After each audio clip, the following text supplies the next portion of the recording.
જૂનાગઢના દલિત યુવાનના અપહરણ બાદ માર મારવાનો મામલો 8 જુલાઈના રોજ જૂનાગઢ અને મોટી મોણપરી ગામે અનુસૂચિત જાતિ સમાજનું મહાસંમેલન।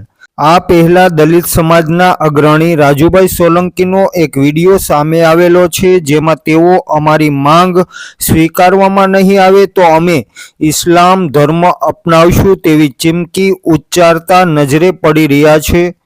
જૂનાગઢના દલિત યુવક સંજય સોલંકી નામના યુવકનું થોડા દિવસ પહેલા અપહરણ કરીને માર મારવામાં આવેલો હતો અને આ ઘટના સામે આવેલી હતી। આ કેસમાં ગોંડલના ધારાસભ્યના પુત્ર અને આરોપી ગણેશ ગોંડલ સહિત અન્ય કેટલાક શખ્સોની ધરપકડ કરવામાં આવી છે। આ મામલે ધારાસભ્ય ગીતાબા જાડેજાનું રાજીનામું લેવામાં આવે તેવી માંગણી કરવામાં આવી છે, જે અંતર્ગત 8મી જુલાઈના રોજ જૂનાગઢ અને મોટી મોણપરી ગામે અનુસૂચિત જાતિ સમાજનું મહાસંમેલન યોજાયું હતું।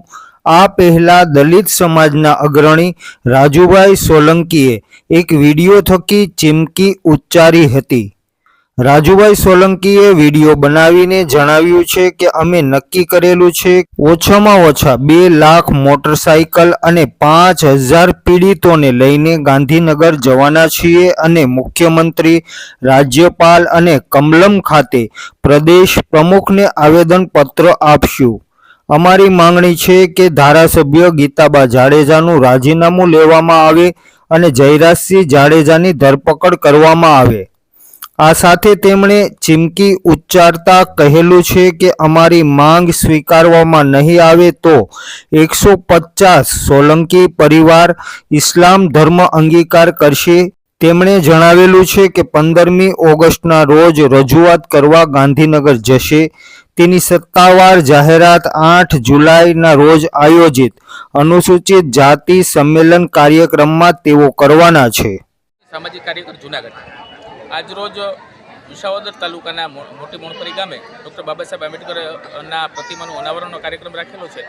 જે કાર્યક્રમની અંદર ડૉક્ટર બાબા સાહેબ આંબેડકરના પ્રપૌત્ર એટલે કે ભીમરાવ સાહેબ આંબેડકર પધારવાના છે અને એના હાથે અનાવરણનો કાર્યક્રમ રાખેલો છે। સાથે સાથે એક જાહેર સભા પણ રાખેલી છે। જાહેર સભાનો મુખ્ય ઉદ્દેશ જે જૂનાગઢ જિલ્લા અનુસૂચિત જાતિ સમાજના પ્રમુખ રાજુભાઈ સોલંકીના પુત્ર ઉપર જે હુમલો થયો, અપહરણની ઘટના જે બની ગણેશ ગોંડલ દ્વારા, એને લઈ અને આગામી દિવસોની અંદર ગાંધીનગર ખાતે 2 લાખ જેટલા બાઇકની રેલી અને મુખ્યમંત્રી બંગલાનો જે ઘેરાવનો કાર્યક્રમ આપેલો છે એની જાહેરાત અને તારીખની જાહેરાત આજરોજ અમે કરવાના છીએ।